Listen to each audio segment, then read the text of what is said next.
So I will ask the panelists to go ahead and turn on their camera so we can go ahead and welcome them into the panel. And as the panelists are doing that, I will go ahead and get into the welcome for this panel session number one. Good morning. My name is Tyrone Johnson. I am a member of Kappa Alpha Psi, the Cary alumni chapter of Kappa Alpha Psi Fraternity Incorporated. And I am a proud member of the North Carolina Divine Nine Legislative Day Working Group. This is my 5th year working on the event, so I'm proud to be here and work with you all, and hope that we will have a great day that will bring some enlightening information to all. Our main purpose, again, like we noted before, is just to raise awareness of our issues and to help share the information with our D9 group. So we'll go ahead and get started. We do have a exciting panel, a group of panel members that will be joining us. And what I'll do is I'll go into a brief description of the panel discussion of how everything is going to run, so everyone know the format that we'll do today. We'll start with the opening of some of the discussions as far as the Board of Election summary of 2020. We'll get into the Board of Election outlook for the 2021-2022 elections year. We'll also speak on the legislative impact in North Carolina and also the Census 2020 outcome. The final topic in our panel discussion will be the critical challenges in North Carolina and how can we address them now. So, of course, with all panels and all discussions that you have, you definitely want to have an outcome. So our outcome is going to be to inform attendees of key dates and information upcoming for the next election season, and also to bring awareness to key areas where our voices need to be heard. So with that, I will ensure that the panelists will come on screen at this time.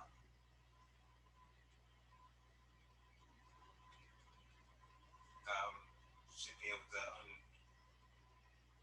click on your video. Come off video, please.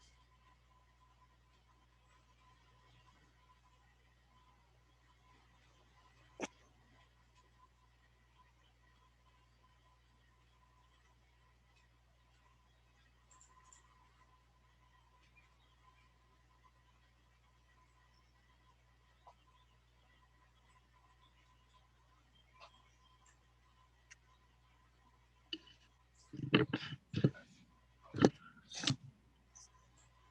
morning, Reverend Spearman. How are you doing? Good morning. I'm doing well. And yourself?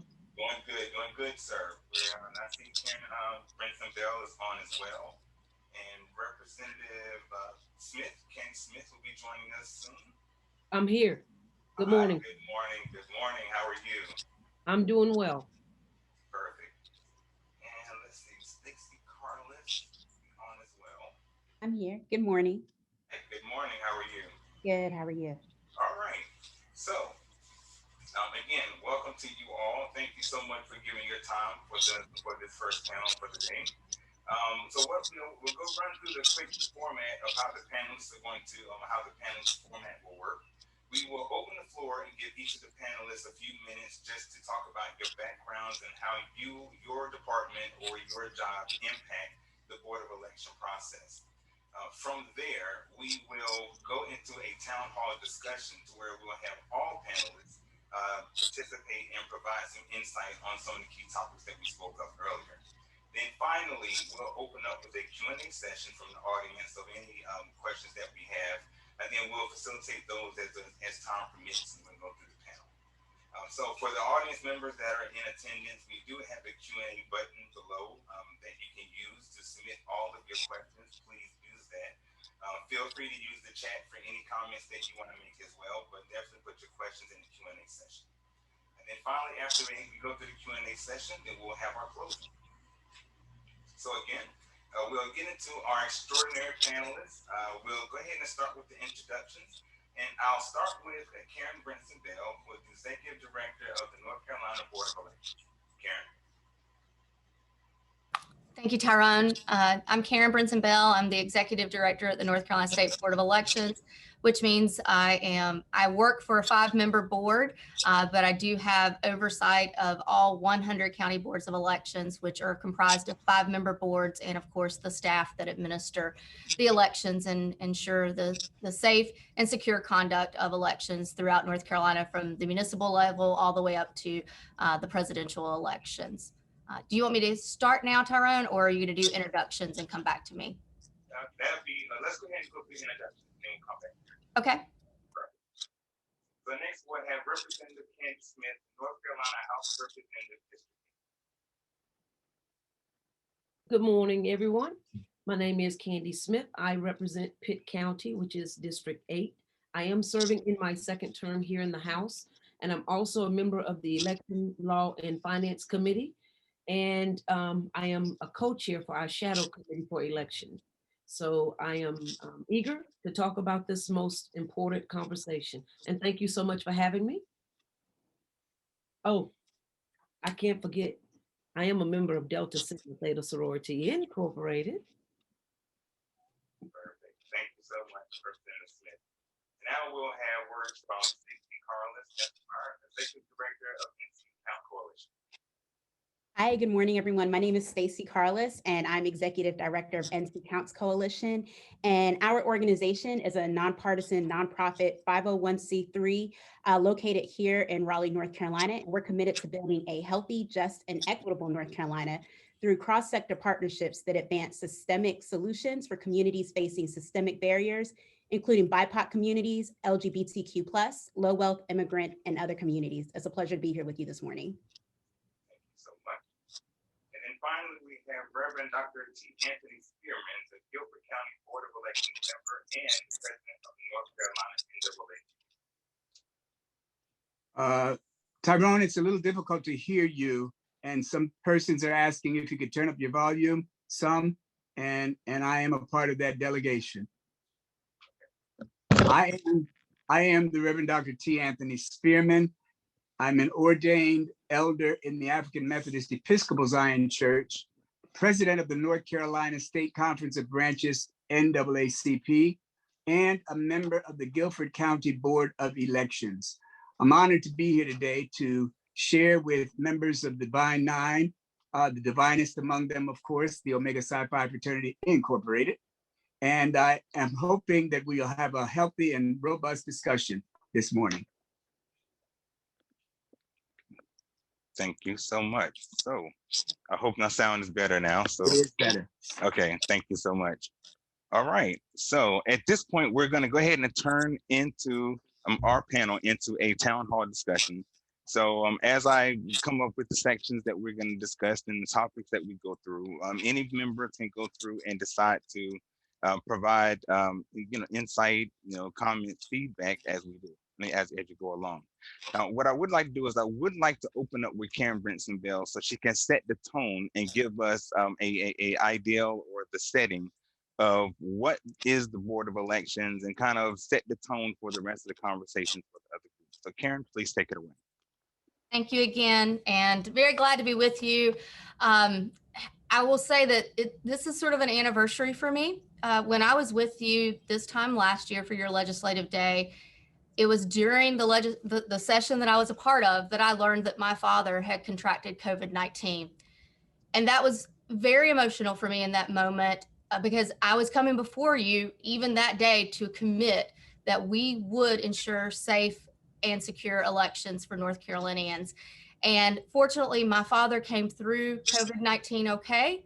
It was tough, but I know others were not so fortunate. So we spent the better part of last year making sure that not only did we have fair elections, but that the safety of our voters, our poll workers was first and foremost. And I'll go into that in a little more detail. But I did want to just thank you. So many of you reached out after that with very kind words in support of my father. And I hope that the efforts that you saw by the State Board of Elections and the county boards of elections to ensure that people could cast their ballot without fear of disease translated as our way of showing our appreciation for the support that you gave us. the things that were possible this past year, challenges we had never expected, certainly were not by me alone. It was by an amazing group of people at the county level who were on the forefront of elections, and those here at the state board. And I'm proud to say that their Divine Nine is represented here at the state board. Jeff Carmen, who serves as one of the 5 members of the state board, is a brother of Omega Psi Phi. Eric Barcliffe, who I've worked with since day one at the State Board of Elections when I began here in 2006, and he came on board in 2007 in our voting systems division. He's a voting systems administrator, is a Phi Beta Sigma brother. And then Corey House, who is our program specialist for voter registration, amazing woman and a sister of Alpha Kappa Alpha. So I am proud to be surrounded by these folks and so many other amazing people at the state board. Real quickly, I'll go through just some of the challenges we faced this past year and then what's ahead for us in 21 and 2022. Many of you realize that last year in March was our first Super Tuesday primary as in North Carolina. We had always been a later primary, and last year it was moved up, which was critical in the presidential contests. Our role as a very purple state in the world of politics these days. But it was also that day that North Carolina learned of its first confirmed COVID-19 case. So a very pivotal day in North Carolina, March 3rd, 2021. So we shifted gears in some senses, adding to our plate the need to protect our elections against cybersecurity threats, but also a pandemic. We implemented pandemic protocols to conduct a June 23rd second primary in the western part of the state and a new election in Columbus County. And then we began working with the legislature and here just in what we could do in our own capacity at the State Board of Elections to roll out a series of tools and policies that could ensure safe and secure elections. We launched the online absentee request form that had previously always been submitted by mail or in person, just a paper form, but we were able to get authorization for an online absentee request form. That does continue past the pandemic. That was not just for 2020. We redesigned the absentee by mail envelope, knowing that people had never, the majority of North Carolinians had never voted absentee by mail. We needed a straightforward design that would be user friendly. Previously, only 2 to 3%, sometimes as high as 5%, had voted absentee by mail. But this past year, over 18% of the votes cast were done so absentee by mail. To give you some perspective on those numbers, in 2016, fewer than 200,000 votes were cast absentee by mail. And I'll show you in just a moment, we went over 1 million ballots cast absentee by mail this past year. We introduced intelligent mail barcoding on the outer envelopes so that people could track where their ballot was in the mail system and its return to the County Board of Elections. And that was through the BallotTrack software that we had authorized. We did a secure electronic ballot. Previously, we've had that authorization in North Carolina for our military and overseas citizens, but they had to do so through just email. That has its own complications, and so we wanted to increase the security through a portal, and we did so this past year as part of through Democracy Live is the software we use. And that also got extended by court order to the visually impaired. And we are continuing to work with the visually impaired community to further enhance that software and capability.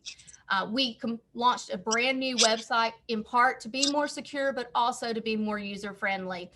When everyone's mostly at home and in the pandemic situation, a good website was critical in getting communication out and also upping our social media presence. It was a complete overhaul in that platform, and it also included us adding a data specialist to our team of here at the state board and increasing the volume of data available to the public to be more transparent, to keep voters informed, and to help you be more engaged in the election. Over 140 reports were published this past year with data available to the public about absentee by mail voting, turnout statistics, voter registration statistics, just a wealth of information. And I have been told that we have the most data available of any state board of elections in the country. We received $26 million in Help America Vote Act grant money and also CARES Act money specific for elections, separate from the other CARES Act money that the state received. And we also received some additional private grant monies that helped us ensure safe and secure elections. The outcome of all of these tools and this preparation that we pretty much did in an amazing turnaround. Most of that authorization came at the latter part of June, and we had it all ready by the first part of September. So lots of long hours and long nights. We worked closely in partnership with our state emergency management, who oversaw the distribution of 14 million pieces of PPE, masks, hand sanitizer, face shields, gloves, cotton swabs that could be used as a stylus with some of our voting equipment. You name it, they got it distributed to all 100 counties in time for early voting and election day. We also, through one of those private grants, were able to get 6 million single-use pens so that there was one less point of contact when people came to vote and fill out their ballots. And they took that home as a stick, in place of the sticker in many cases, because it was difficult to have someone handing out stickers in a time where you're having social distancing. So that was something that we were very proud of. Our Democracy Heroes initiative, we launched that last June, knowing that we were seeing across the country that there was a shortage of poll workers. They were closing polling places because not enough poll workers were showing up in some states. We did not want that in North Carolina, and we launched this campaign with, to try to raise awareness and to try to get a new generation of poll workers. And it was beyond successful. We needed 25 to 30,000 individuals across our state, and more than 57,000 volunteered. It's an amazing response, and it's in large part because of your organizations and many other organizations across this state who helped us to get the word out that those volunteers were needed. We wound up with the most registered voters ever for North Carolina, over 7.3 million. We were the first in the nation to have absentee by mail voting start. That was September 4th. It put us in a national spotlight. And at that point, we were already approaching over 1 million requests for absentee ballots, and ultimately over 1 million were cast in that voting method. We began our one-stop early voting on October the 15th, had our largest single turnout day that very first day. That's a record ever. It actually evened out as the 17-day period went on. And that was due in large part to an executive order that I issued requiring at least 10 hours of voting available in every county on each of the weekends, not just the final Saturday. It also required a certain number of polling places per registered voters, or to compensate with larger facilities with more voting booths and more check-in stations so that we could reduce the amount of time that someone stood in line. Ultimately, we had the most sites ever, we had the most hours ever, and the largest turnout of early voting. We had 65% participation through early voting, and that represented over 3.6 million ballots cast through that voting method, which has trended as the most popular voting method in our state. On November 3rd, actual election day, we had pretty much every polling place open, which is really remarkable and a testament to the hard work of our county boards of elections. That's over 2,600 sites that we had properly staffed and open for the public. It was actually our smallest amount of turnout of the voting methods. We had around 900,000 ballots cast on election day, which is certainly not the norm, but what 2020 wasn't a normal year either. And we were fortunate, we were able to process the absentee by mail and early voting ballots in advance so that we could release those results at 7:30 p.m. when the polls closed. We actually had to extend just a little bit before we released results because of some delays in a few precincts across the state. But once we released, we had our absentee by mail and early voting results released, and we awaited election day results, and our final results were uploaded at 12:28 a.m., which may sound late to some of you, but that's actually very early in a presidential year. And especially when we had over 75% of our voters turn out to vote, the highest in modern history. When it was all said and done, we did complete a recount in the Chief Justice contest, the closest statewide race in modern history. In the end, that was separated by 401 votes. So if folks don't believe their vote matters, that's a case in point of every vote does matter. So we did a full statewide recount, machine recount, and then a partial hand-to-eye recount in that contest. So this election has been thoroughly vetted, audited, scrutinized, and we are very proud.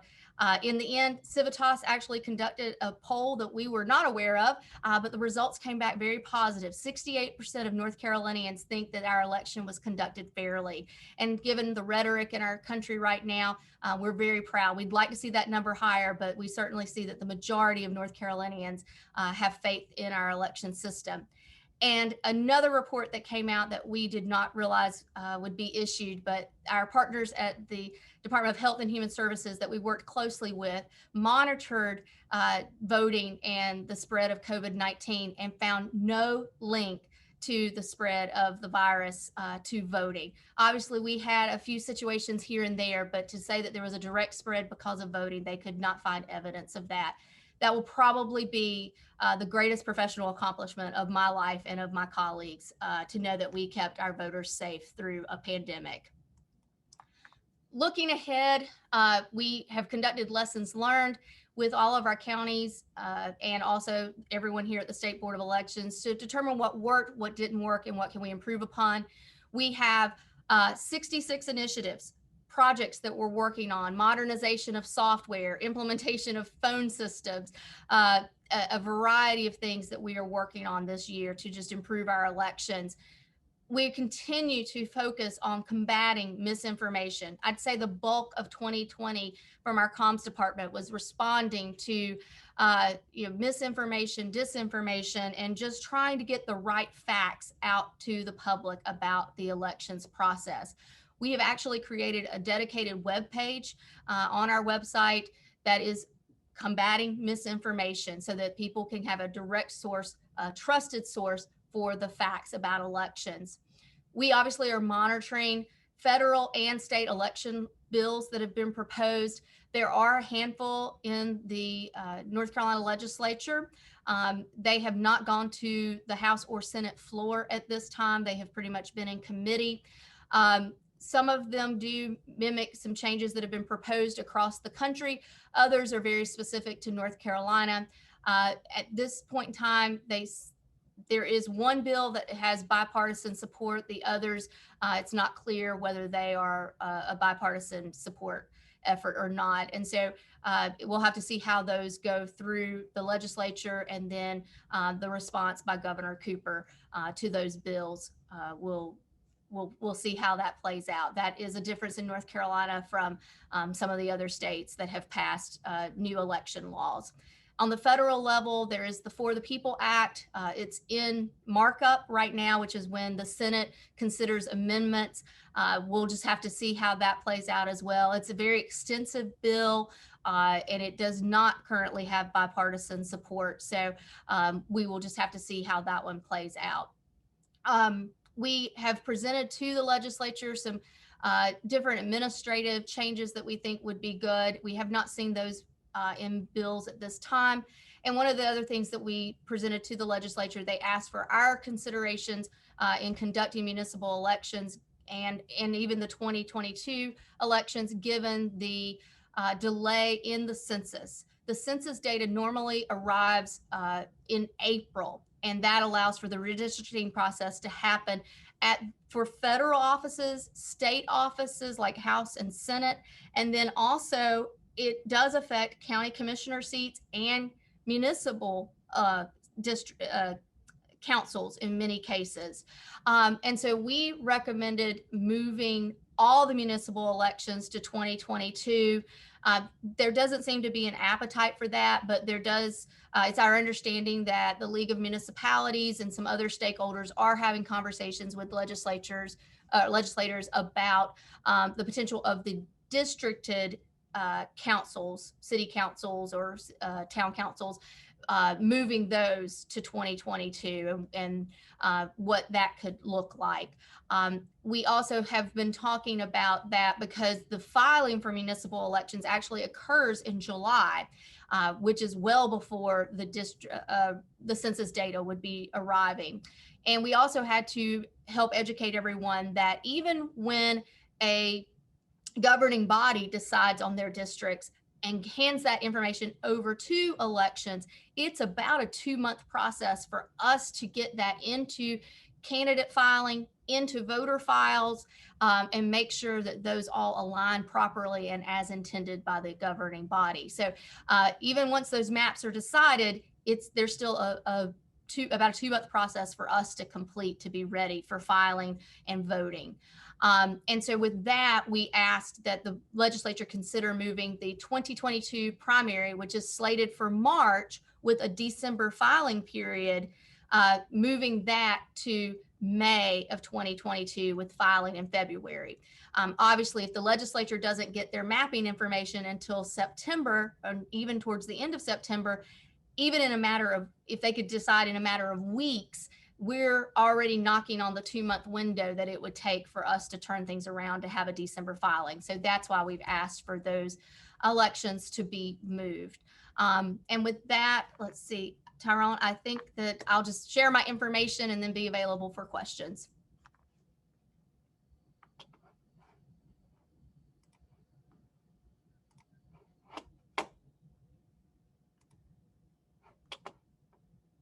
I think you're muted, Tyrone.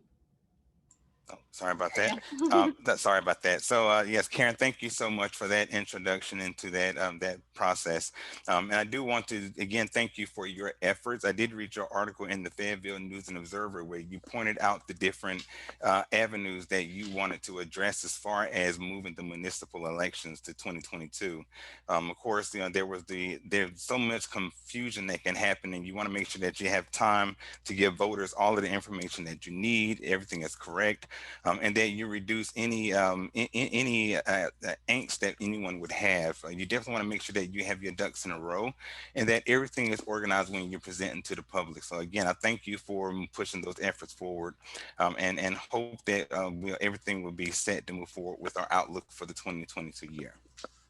Were there any other panelists who wanted to chime in on the Board of Elections about the outlook or the 2022 elections coming up? Do you want us to chime in? Yes, make this this is definitely an open forum. If there's any feedback that you want, Representative Smith, I will be coming to you because I have a legislative impact I do want you to hit on in a few minutes. So I definitely want to get your insight on that. And if you're ready, I'm ready. But if you're going to come to me, I'm going to allow others to be able to speak because I'm here in all the mess. No worries, no worries. We definitely want to get your voice, so we'll definitely hear from you as well. So did anyone else have any other items that they want to bring up?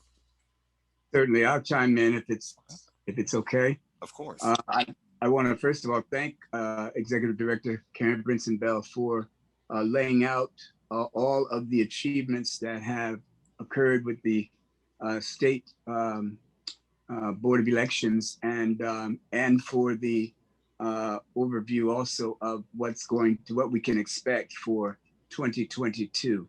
I agree that this past election cycle was a challenging election cycle. However, I think it was one that we were able to accomplish and achieve far above, and let me just use some biblical language, exceeding abundantly above all that persons could have asked or thought. Because during a pandemic, I think that it was really a great election cycle that we were able to help folk to gain trust, despite some of the sentiments that came from some of the adversaries. We were able to accomplish so much. We here in Guilford County are a moderate or a medium-sized election board, and we have approximately 364,125 voters within our jurisdiction. And we were able to serve more than half of those. And certainly we were exceedingly grateful for the leadership of Charlie Collicott, who is the director of our elections board. And one of the things I want to say also is that I'm grateful to hear Executive Director Brinson Bell say and try to that we're going to be encouraging the legislators to move the elections to 2022. I think that is going to relieve a number of jurisdictions that are within the confines of this statute, which is found in 160A, that we are going to be able to relieve some of the provisos based on the fact that we have not received the information from the census, and that has been taken back. And I think there's been tremendous growth in some of our counties or some of our districts that would afford us the opportunity to look into how we're going to handle our elections. Totally agree. Totally agree. So Representative Smith, I will turn it over to you now. And we spoke to some of the legislative impact where there was laws that are coming down the pipeline that Karen Brinson Bell brought up. So is there any information that you can provide to us or give us insight on where we can help legislators get your voice out and bring your concerns to the table and make it a wider net? That's our whole process and what we want to do. We want to make sure that we let you know what's on our mind, but where do you need help as well? So can you give us some insight on the legislative point of view? Thank you so much. So you asked me a lot. I'm gonna give you what I can. And I would like to say to Executive Karen Brinson Bell, thank you so much. I, number one, could hear the passion in your voice about making sure our elections were fair. And I appreciate that. I remember the very first election and law committee meeting that we had, and you were there speaking to the concerns. And I felt like they were trying to do a firing squad because you were doing your job. So I know it's very challenging because you're dealing with a bunch of legislators here who just, sometimes we want what we want. And so thank you for standing the test. And some of the things that Executive Brinson Bell stated are some of the reasons why we're having such turmoil when it comes to elections. One of the things I remember her saying is we had over 1 million ballots cast. Well, we're making some changes. That's being voted on and going through Senate. And I think the major issue is we did what was right because of COVID-19, and we should have. And now the argument is we don't want to receive any ballots after the election day. And then the question came up is, if we stop receiving ballots after election day, like we've been doing for so many years, what happens? And we were told that we would have lost 11,000 votes. They would have been all disregarded. That is concerning. So there's been an attack on those ballots. So they're looking to move it 3 days earlier so that they can come in by election day. And we started talking about how you're going to let everybody know. If this has been happening for so many years, we're bound to have some issues. So that's one of the things. But then also when she mentioned that we had 7.3 million people who are registered to vote, that's another issue. Although we say we are fighting for people to be registered to vote, that's not everybody. I guess some people feel like they're fighting for people who can just vote for them or who will just vote for them. That's an issue. We had 3.6 million ballots cast. That's an issue. It would seem like all those things that are good, that are wins, would be what we would continue to move forward with and say, how can we triple and double that? but that's not what we're fighting here. So I guess the first thing is, if you ask me that one question, because if I tried to tell you everything, it would be so challenging. Just know that we're in a mess. And I do understand about the census, and we have to now wait to see what happens. And of course, there's been pushback on that. The reason why there's been pushback, just from my own personal opinion, is because if it's lined up with a certain election and more people can come out, there's fear that individuals may lose their seats. And so that's one reason why they're trying to push back on changing the election, but you can't really do anything if you don't know what district you're in. And that's where we are right now. If we didn't have all the mess with the census and looking at COVID-19, we might not have been in this situation because our maps would have been drawn. I will tell you all right now, get ready. Someone asked in the chat, are we considered a part of the mess that's going on with those other 47 states? Absolutely. North Carolina is considered. I have seen some laws to come out that has blown my mind. And it is disheartening, to say the least. But they're very good on messaging. So they make you feel like this is something good, but it's really disenfranchising us. When I say us, the minority and underserved population and communities, is really disenfranchising us. So it is an honor to be here with you today. I'm trying to think of how much of an honor it is to be here really to fight, because I feel like I'm in a boxing ring every single day when I step out on that floor or step into that election committee meeting. It just blows my mind at the things that come up. And what we just voted on the floor is opposing federal authority regarding election. And so that was House Joint Resolution 330. So Executive Brinson Bell was talking about HR 1 on the federal level that they're talking about, trying to work on. That's our president, and they're looking at what we can do with elections. Well, in North Carolina, we have already passed a resolution to oppose anything they say, because they said they don't want them dealing with our elections. They don't want them telling us what to do as state legislators. Now, not to mention at the federal level, that's their job, to protect everybody's right to vote. We have already passed a resolution. And of course, being in the minority, is only so much we can do. And this is something that can't be vetoed by the governor because it's a resolution, but they wanted to send that to the federal level to let them know, whatever y'all decide, it ain't gonna deal with us. So we have a fight on our hands. The question is, what do we do? Not only should we vote, but everybody that you know, all your friends, all of your family, all of the individuals who make excuses of why not to vote.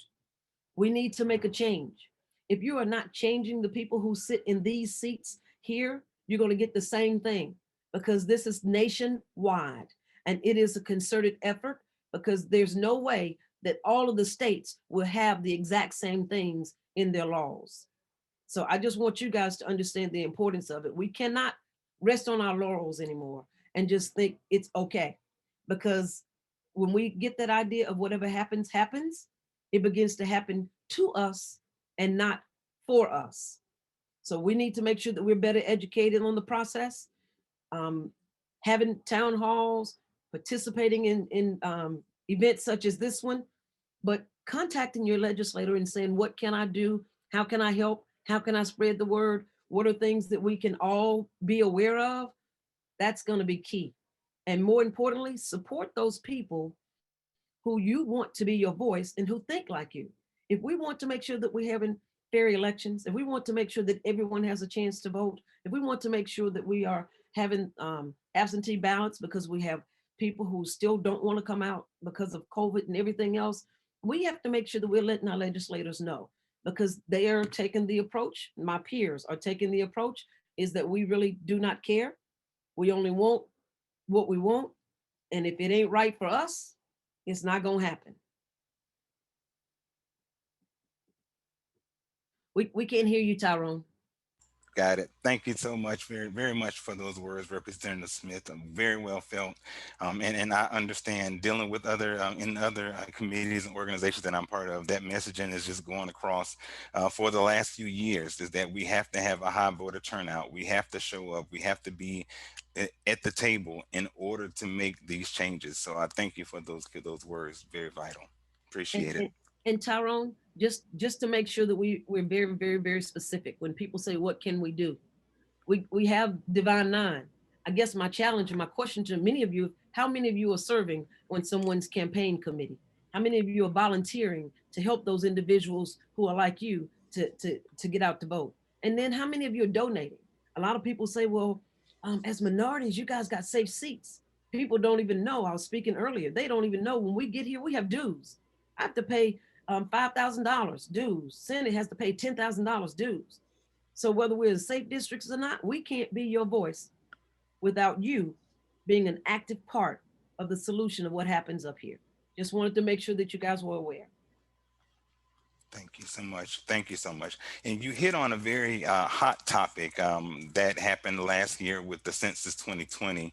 And we all know that there was that month, that delay that occurred with the census that turned everything into a spiral that's happening right now. So I want to go ahead and bring in Stacey Carless and see if we can have that discussion so she can paint the picture. So for people that do not know exactly what happened, give us the background on the Census 2020 and where we are today.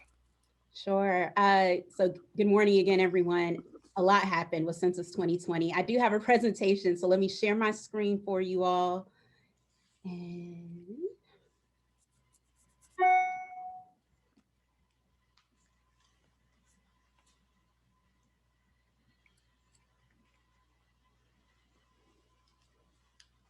all right. Hopefully you could see that. But again, I'm Stacey Carless, and our nonprofit organization was really established specifically with the intent of achieving a complete, fair, and accurate 2020 census count for North Carolina. And so I actually had the pleasure of presenting to you all last year a little bit about the importance of the census and how it impacts our communities, and really appreciative. A lot of you reached out to us and were incredibly helpful in doing phone banking and getting out into our communities for our Get Out the Count campaign. So I always like to just start with a reminder, and I'll go through this very quickly, but for those of you who do not know about the decennial census, it is mandated by Article 1, Section 2 of the US Constitution. And it, we count everyone living in the United States, regardless of age, citizenship status, immigration status, race, or ethnicity. And we do it for several reasons. One is for federal funding. So it does dictate how much funding our state receives from a pot of $1.5 trillion a year. And in 2018, North Carolina received $44 billion from census guided funding. And this goes for Medicare, Medicaid, school lunch programs, school breakfast programs, housing assistance, transit, highways, pretty much every federal program that you could think of. It's impacted by our census count. It's also utilized for community planning and economic development. I'm actually utilizing census data right now. We're doing vaccine equity and outreach, and we're using census data to determine where our marginalized populations are to make sure that that they have access to the vaccine. So it's extremely important for disaster and recovery, as well as it guides where funding should go within our communities.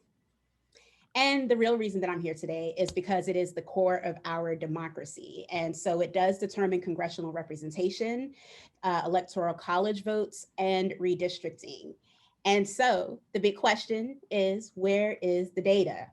So we did receive our first set of data about 2 weeks ago, 4/26, and that was for congressional apportionment. Only for a congressional apportionment. So there was no demographic data. This was straight up like who's getting a seat, who's losing a seat, and what is, what does apportionment look like in the United States for the next 10 years. So just to give you like a big broad overview of what we saw from the initial release of data for North Carolina, our population was about 10.4 million, and this was actually less than what we had originally projected. And so it's about 140,000 people less than we thought we had. And so the question is, and we won't know this until we get the next census data file closer to the end of the year, but those 140,000 people that we thought we had, what counties are not represented, or where those people, not located at. So that's going to be interesting for redistricting, just to kind of throw that out there because of that projection and, of how many people need to be in each district for redistricting. Also, we had the 6th largest increase among the states, and we are the 15th fastest growing state in the country. So the big news, if anybody was like me, and if you watched the press conference, North Carolina did actually pick up our 14th congressional seat. So congratulations to everyone who was out on the ground to make sure that that happened. And this just gives you an overview of who picked up seats and who lost seats. And I will tell you that just like how every vote counts, every count counts. And I think New York really showed us that because they literally lost a seat by 89 people. 89 people is not a lot. That's not even a block, So that really just goes to show you how important it is to make sure that people are counted in the decennial census, because not only did they lose a seat, but don't forget, this is 10 years of political power that they just lost by 89 people. So I can only imagine, I'm pretty sure there will be lawsuits following up, on this new information, because that was the smallest margin in history for a state to actually lose a congressional seat by a handful, literally, of people.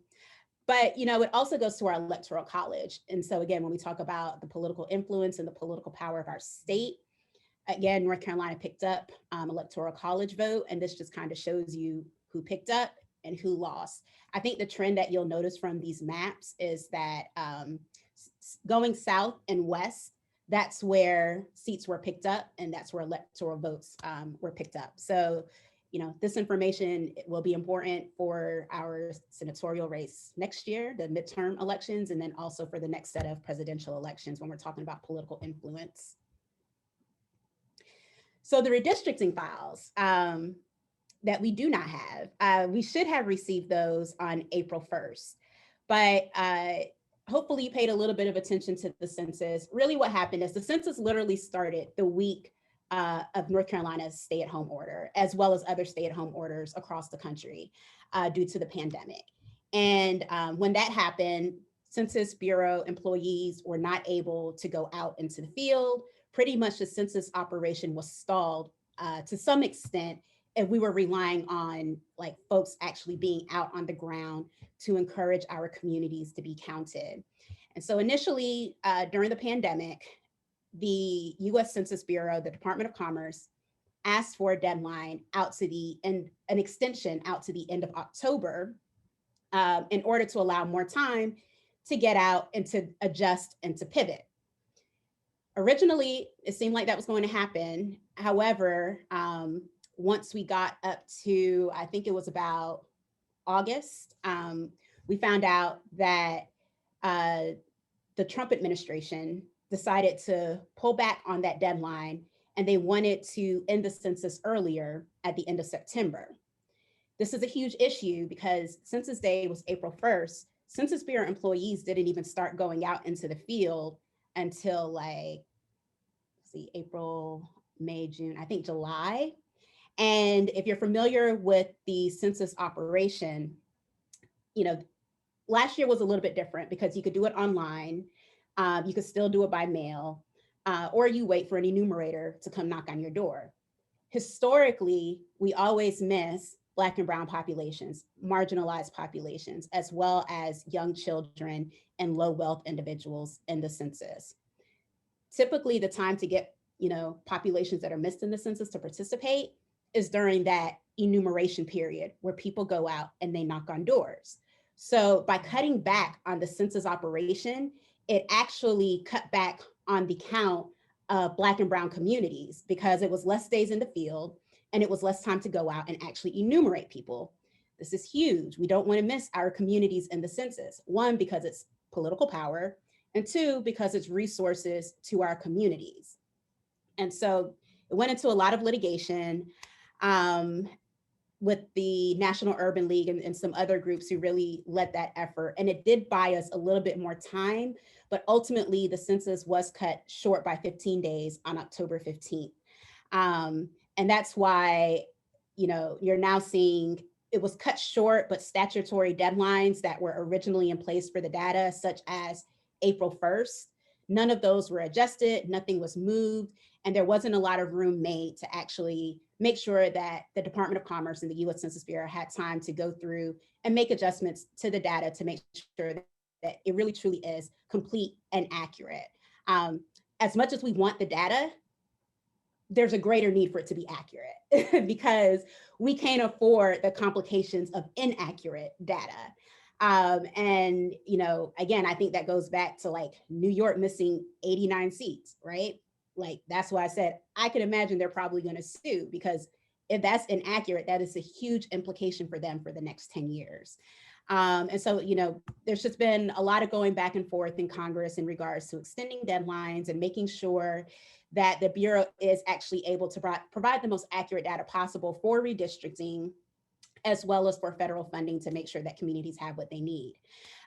So part of the delay is, and when they're going through this data, they've seen a lot of anomalies, and it's because of the pandemic, but it's also because it was the first online census. And then it's also because of, the Trump administration's attempt to politicize the census. And so, we had displacement of individuals from COVID. In North Carolina, for example, we had the issue of college students, because college students typically should be counted where they're at on April 1st. And typically on April 1st, they're going to be within the town or the city of which their college is located. And if they're off campus, they need to count themselves there. But if you remember, when COVID happened, school shut down, kids went home. So then what happened is kids were being counted at school, and they were also being counted at home by their parents.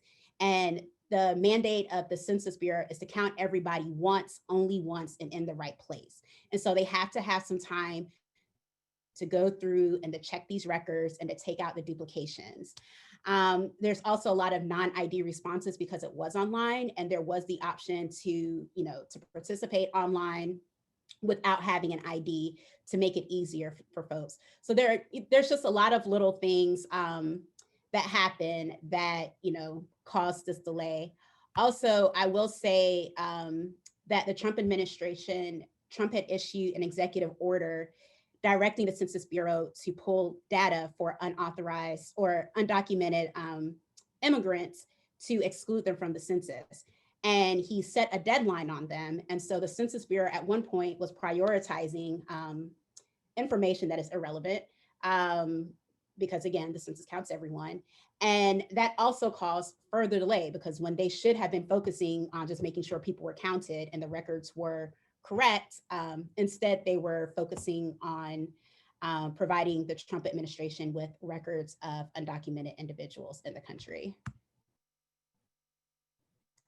So where does that leave us now? As Representative Smith alluded to, as well as Karen, we are now waiting on that census data, to determine what redistricting will look like and where that 14th district will be. We actually don't know where the 14th district is going to be. I will throw that out there. There's a lot of questions, especially because our projections were off by 140,000 people. So until we get that actual data, the demographic data, and where we see where areas lost population, it will be difficult to actually determine like how are districts going to change.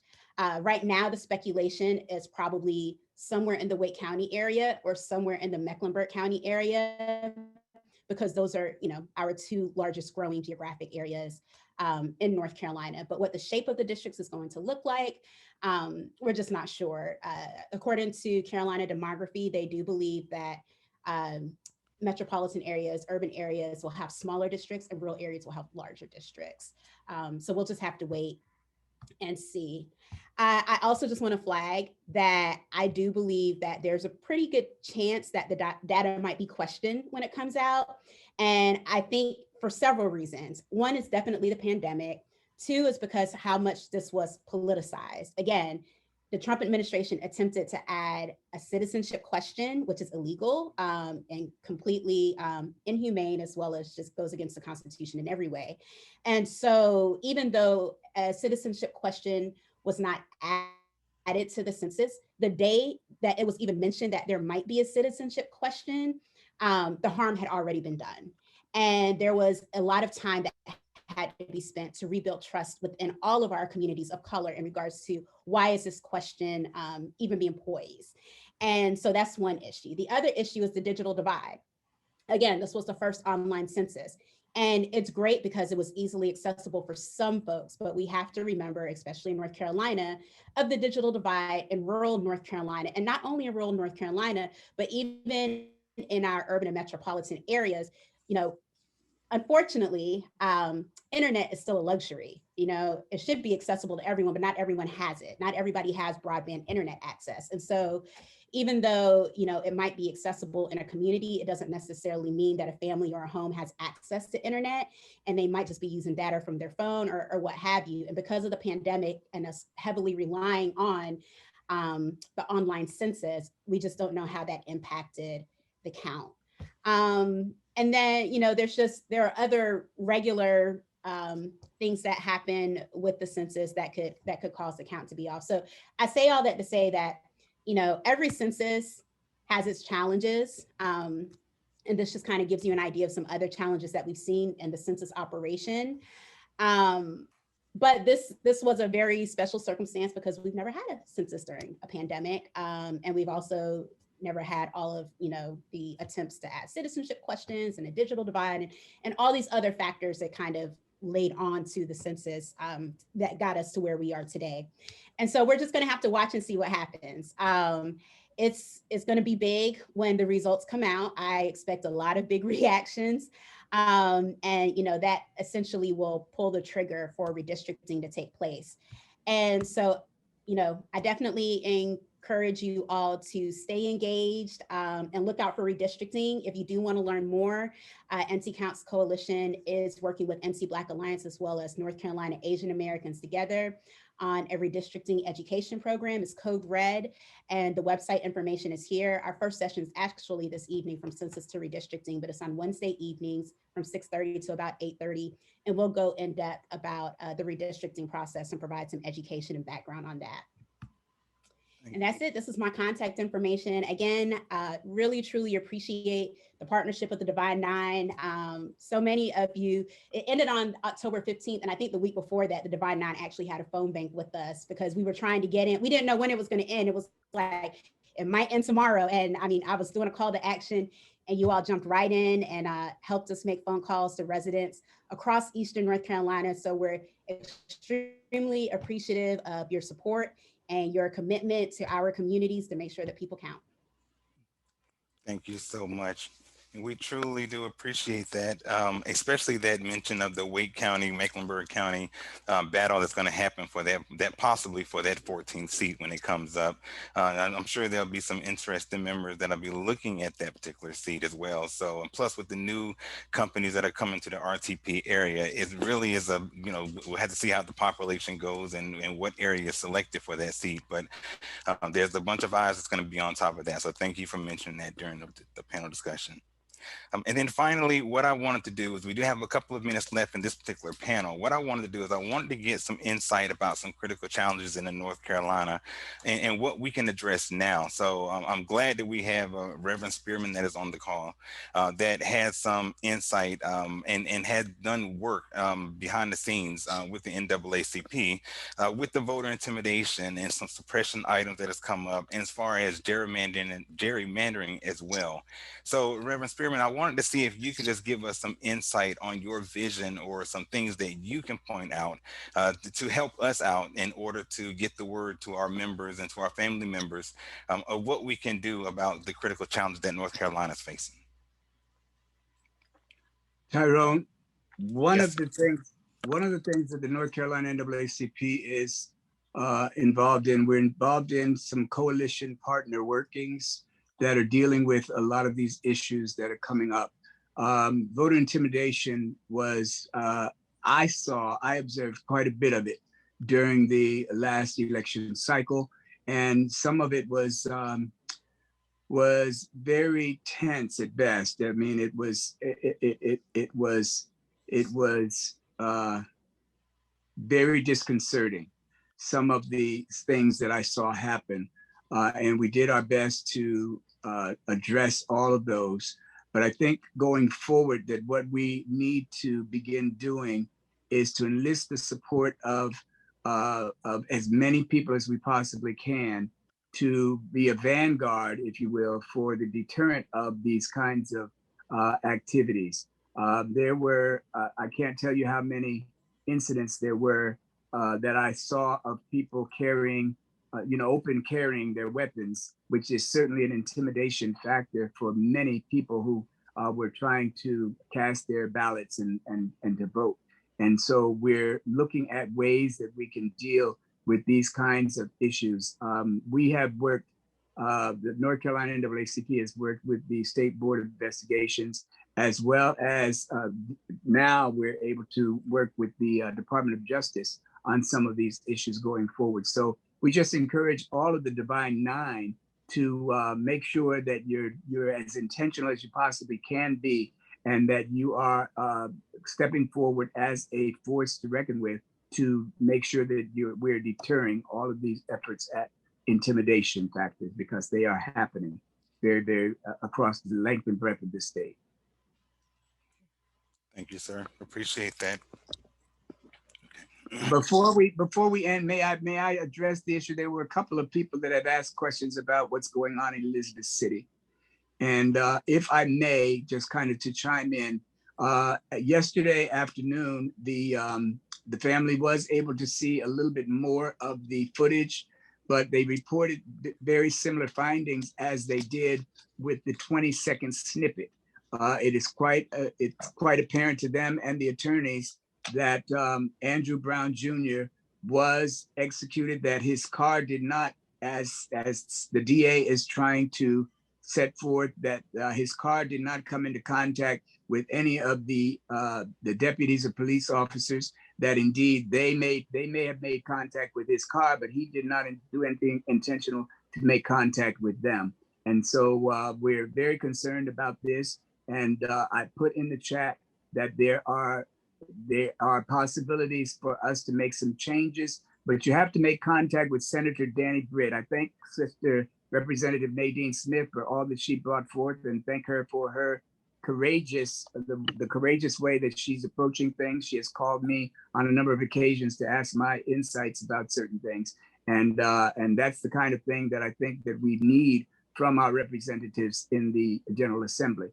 But Danny Britt needs to be called, because he's pushing back on the Black Caucus with regard to our attempts to make sure that transparency becomes the measure for these tapes that are not being released. And families are going through unnecessary trauma, that if we had these measures met, that we could feel more trusting of the process coming from our law enforcement agents. So please, sir, please, ma'am, look at that chat box and those numbers. Please call them. If you don't get a chance to look at the chat, please give me a call, or call the office of the North Carolina NAACP, 919-692-4700. Thank you. Thank you so much, Reverend Spearman. We really appreciate that. And thank you for that information and invitation to reach out. Everybody, excuse me. I'm sure everyone jotted the number down, as everyone will be going away from here, from this particular event, and then making their own objectives and pushing their own processes in order to assist the citizens in their area to move things forward. I did see that Karen Brinson Bell had her hand raised. Karen, did you have something you wanted to bring up before we close the panel? Yes, Tyrone, since we have run short on question, I've tried to answer some that were in the Q&A, and I think that others can see those answers. I've also put my email into the chat, so please feel free to reach out to me. It's karen.bell@ncsbe.gov. And before I create a big friction in the Divine Nine, I do need to clear up that Board Member Jeff Carmen is a proud brother of blue and white. He is not an Omega. He is a Phi Beta Sigma. Sorry that the wrong information got to me, and no need to blow up his phone any further. So thank you for having me today. No worries. Thank you so much, Karen. And thank you for that next step.